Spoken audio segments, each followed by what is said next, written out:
All right, welcome to episode 3 of the car game. My name is Chris Corral and I have over 4 years' experience in the car business, but many more in sales. And I'm bringing my experience to discuss the car buying process from both the buyer side and the seller side. So let's get started. Today's topic: what is it like to buy a luxury car? I'm going to go over some of the reasons why people might want to buy luxury vehicles. And when I say luxury, I'm thinking BMW, Mercedes, Audi, like that level of car. I'm not talking about Lamborghinis and things like that. And I'm also going to share my experiences buying my first luxury car. Today's episode, we're filming it in video, which I'm going to be posting on YouTube. If you haven't followed there, that's where we'll be posting the video format. I just got started on Spotify, which eventually I will push to Apple Podcast. So bear with me as I'm learning this technology one day a week. But okay, let's go ahead and start off. So buying your first luxury car can be a bit scary. You might have dreamed of this moment since your first car in high school, or you finally have the means to buy a luxury car. You got a nice job, you're in a promotion, and you're doing well. You want to reward yourself, things like that. So how do you do it? How do you start the process of buying a luxury car? Well, most buyers, from my experiences, will look for one of these five things. Number one, it's an aspirational purchase. It's something you always wanted. You were looking forward to this moment, just like when you go buy a Rolex or a special gift for yourself. You worked hard, you deserve it. In general, my luxury car buyers, number two, they're going to look for a better experience. Maybe they only shop with like small car lots, or like regular brands, Honda, Toyota. They want an elevated form of service. They want to be attended to. They want snacks in the service department.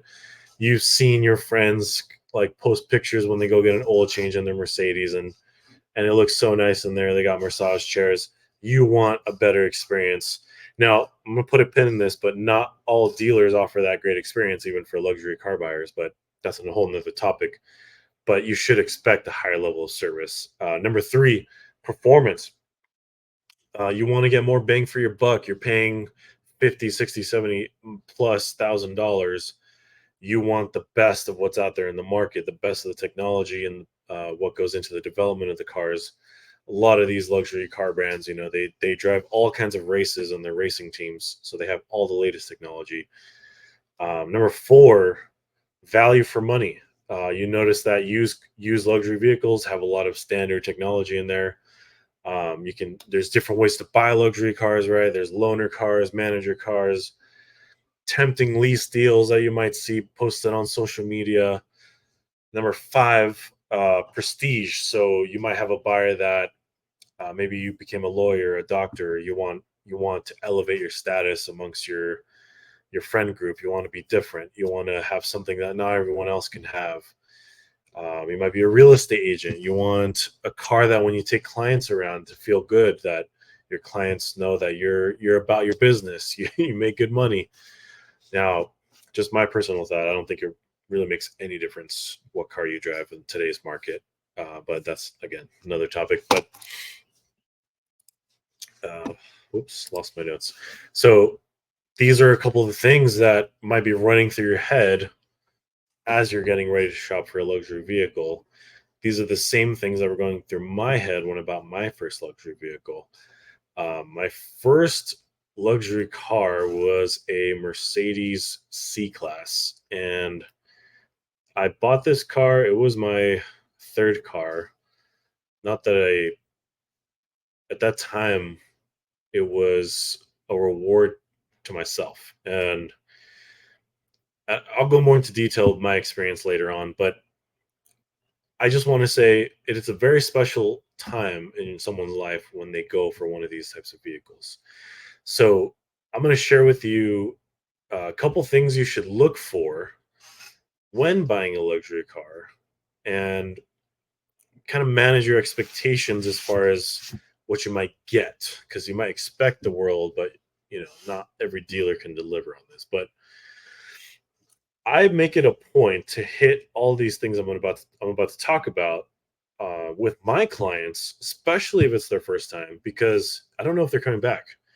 They might have been paying $500 a month for a Toyota, and when I sell them a BMW that they're paying $800 a month, but the experience was not any different from buying a Toyota, then I failed at my job.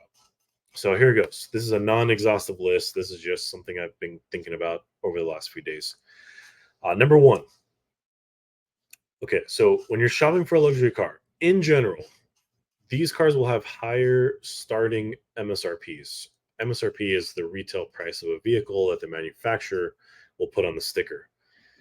And uh, this will tie into another point of like keeping a budget. But if you're used to buying $30,000, $40,000 cars, you've shopped with Honda, Toyota your whole life, Subaru, whatever, then your expectation of payment is going to be a lot different.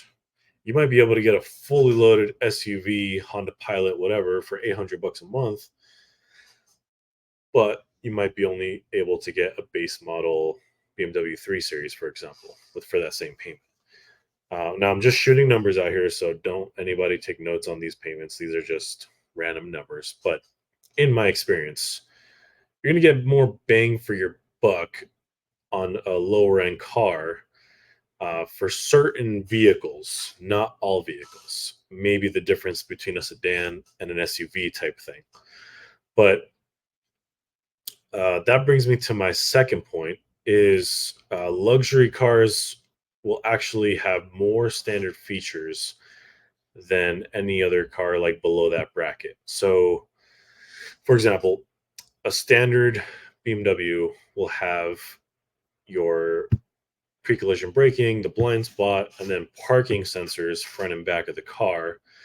Versus on maybe a base model Corolla, it wouldn't come with all of that. It might have some of it. It might have the pre-collision braking, maybe not the blind spot.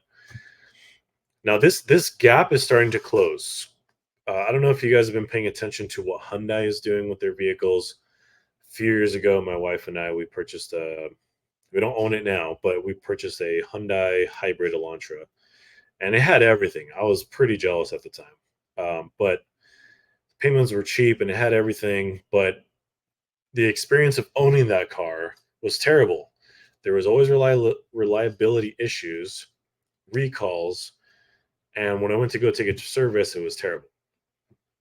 So I told my wife, "Hey, look, why don't we buy a BMW that you will like, and then see how that experience is better for you?" So we picked out a car that we're both gonna like because we're gonna share the car, and the experience is night and day. I don't have to worry about my wife going to service department. She's gonna get taken care of, even if it's not the dealer that I work at. So to kind of hone in the point here, I kind of went off on a tangent. The standard features that you're getting with the car is a lot more on a luxury car. But again, that gap is closing, so it's just a minor point. Number three, when you're buying a luxury car, you should expect that you're going to pay more for maintenance. Let me explain a little bit. So, when you're driving a regular car, the design of it is not going to be necessarily geared towards any type of experience. It's just an A to B car. I've studied different car brands, and in general, brands like Mercedes, Audi, BMW, even their tires are more expensive.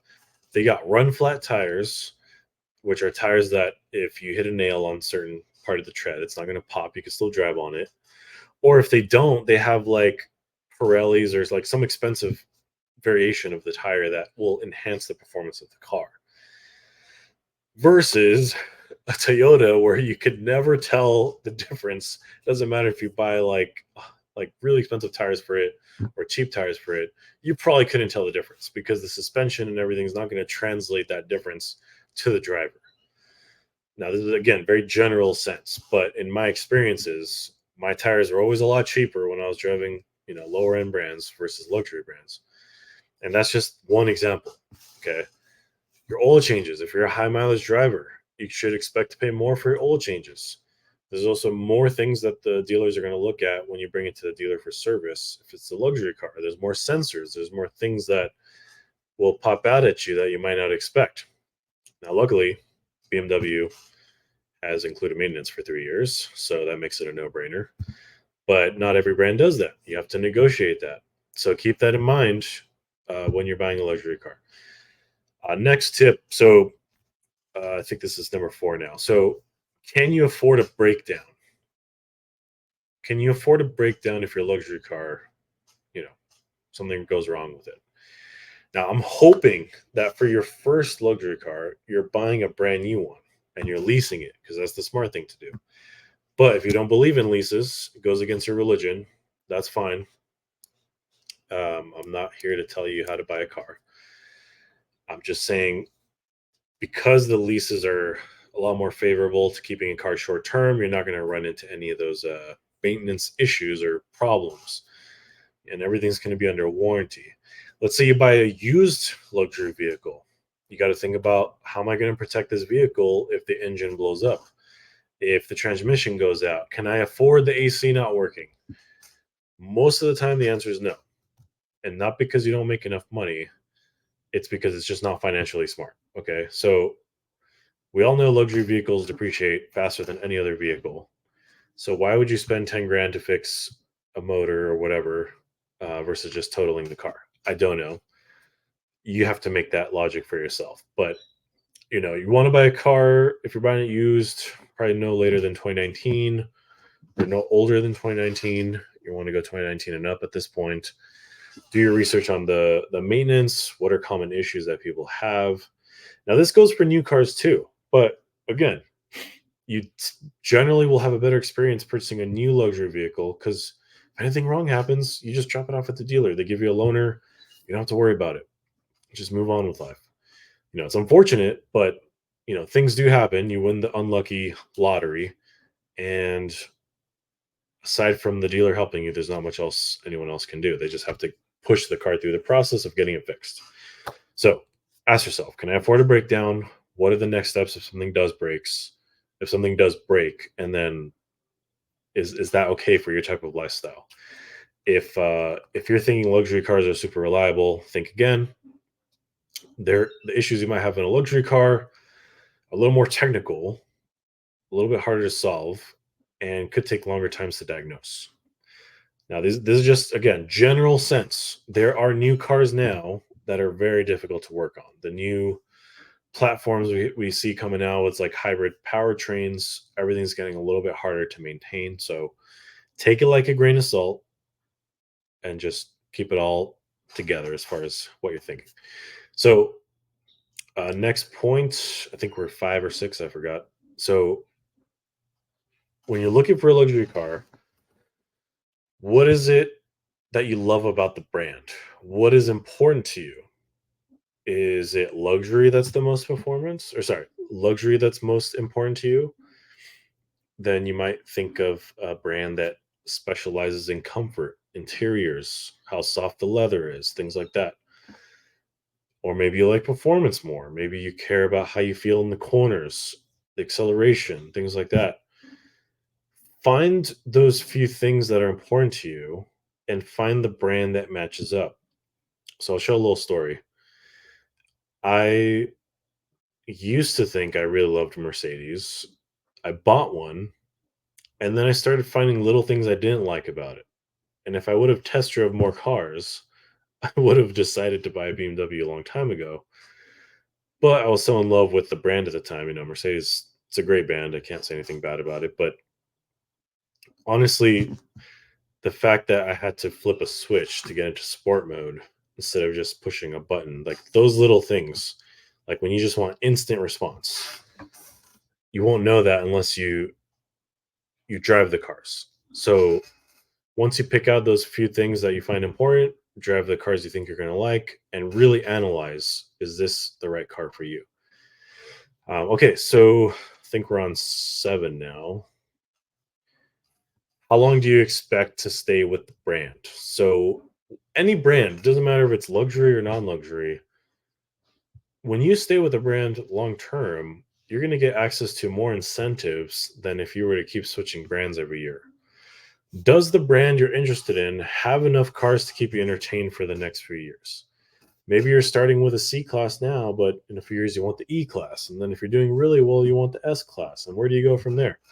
So don't just look at the car you want to buy right now.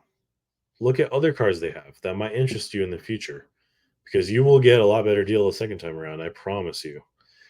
There's just more manufacturer incentives going your way. Um, okay, so that wraps up all the things you should kind of look for when you start looking at luxury cars.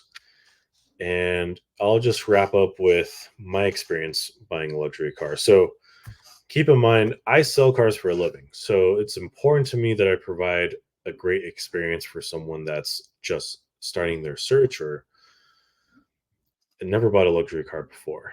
Now, it doesn't always go perfect. There's things that happen along the way that, I couldn't control, or maybe the customer didn't know what to expect in that way.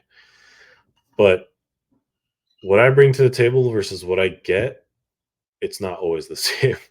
I'm not going to name the names of the dealers, but let's just say when I bought my first Mercedes, I was expecting top tier level customer service. In my mind, me buying a Mercedes C class was like, oh my gosh, this is amazing. This is the car that's going to help me get into the brand, et cetera, et cetera. And I did my research when I picked a dealer to go make my purchase. And you do this with any car, right? You shop for your quotes, you figure out what's the best car for you, you submit your credit, negotiate the deal, then you go and pick it up, right? Well, maybe to that dealer, because I was just buying a lowly C class in their eyes, it wasn't worth the effort to make me feel special. They didn't know it was my first luxury car. They just knew that I sold cars. So, uh, the whole process of signing up was pretty easy. But when I got there, I spent a long time waiting for the finance department. And this is a common issue at any dealer you go to. But I would have appreciated if the salesperson knew that it would be busy and tell me to come another day, or a day that he recommends that's not as busy.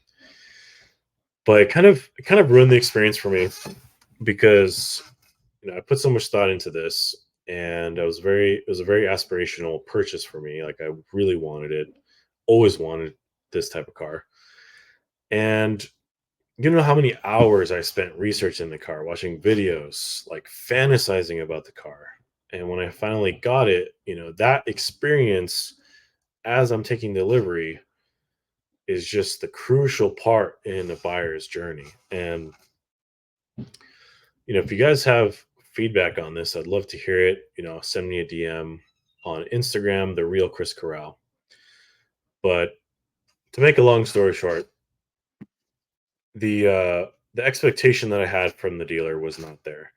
And I'll just leave you with this last point. When you finally decide on a dealer to buy your car, okay, read the reviews. See if you could find a name of a salesperson that keeps popping up. This is something I try to get my customers to do. If they had a really good experience, leave me a review, because you might have a buyer like me that doesn't know what's going on. They want to find someone they can trust, and you start looking at their reviews. Now, new salespeople are super enthusiastic, and they will move the world to make your day a special one. But they're not as experienced. Someone like me, who's pretty well seasoned, I know how to guide you through your purchase and also make it a really fun experience. So, if you're not vibing with your salesperson, there's no need to keep on going further. There's hundreds of cars out there. If it's really the only one in your area, I understand. But you should really feel out the salesperson if they're going to provide that level of service, because you're going to be coming back. If there's any issues, he has to be responsive. And I love to hear feedback from my clients on what I did right or what I could have done better, because I go through hundreds of transactions a month, and I have to narrow down what's important to people. And when you're buying a luxury car, the paperwork is usually the worst part. You want to get in and out. You came, you saw, you conquered, you want to get the heck out of there with your brand new beautiful car.